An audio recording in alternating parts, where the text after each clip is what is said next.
Carlson went on in his speech to mention the issue of abortion. If you say, well, I think abortion is always bad, well, I think sometimes it's necessary, that's a debate I'm familiar with. But if you're telling me that abortion is a positive good, what are you saying? Well, you're arguing for child sacrifice, obviously.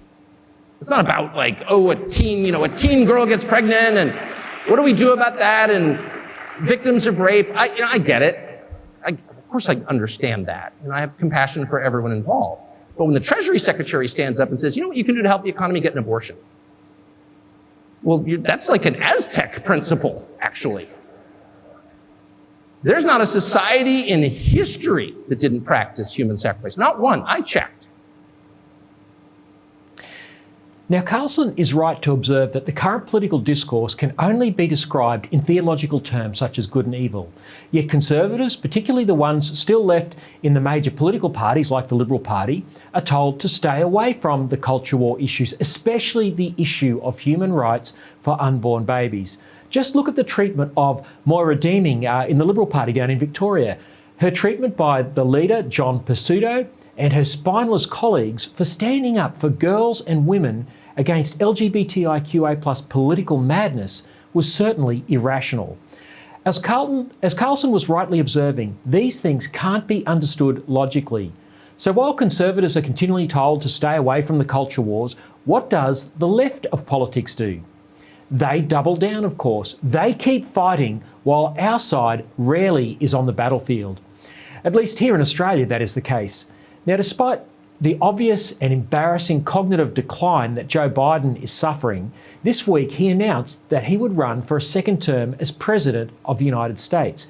His slickly produced 3-minute video announcement, now there's no way he would be able to announce this at a press conference, he mentioned 2 iconic culture war issues that are priorities for the radical left and his puppet masters. Dictating what healthcare decisions women can make, banning books, and telling people who they can love. Now, I'm not sure about banning books, but I found it extraordinary that there was nothing about America's cost of living crisis in this whole 3-minute video, but abortion and same-sex marriage were front and centre in what was a very, very short announcement video. These are the cultural issues that matter to the radical left, and they are not afraid to mark out their ground, even in a presidential election campaign. Forget the invasion on the US southern border facilitated by criminal cartels smuggling people by the millions since Biden came to office. Forget out-of-control inflation, skyrocketing energy prices, unsustainable government spending, American geopolitical weakness, and the dangerous debt Biden wants to make. Biden wants to make the election about abortion and LGBTIQA+ issues. Now, like Biden, Labor under Anthony Albanese here in Australia is also not prioritising cost of living. It is fixated on its own culture war issue of reshaping democracy by inserting an undemocratic and racist voice into our constitution.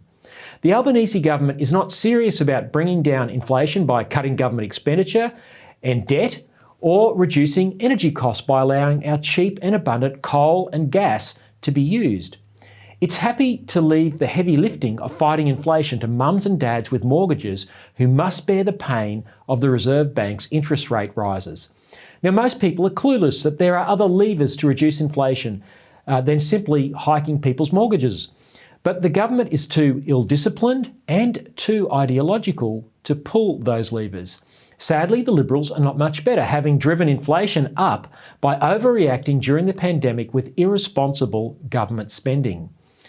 And they are on a unity ticket with Labor in closing down coal-fired power stations and transitioning to expensive and unreliable renewables with no feasible backup plan to replace our lost electricity.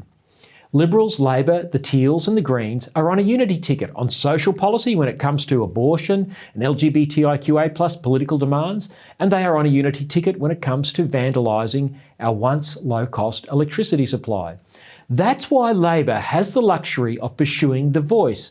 No one from the centre-right is fighting for the human rights of the unborn or for parents' rights to know about their children's gender transition at school.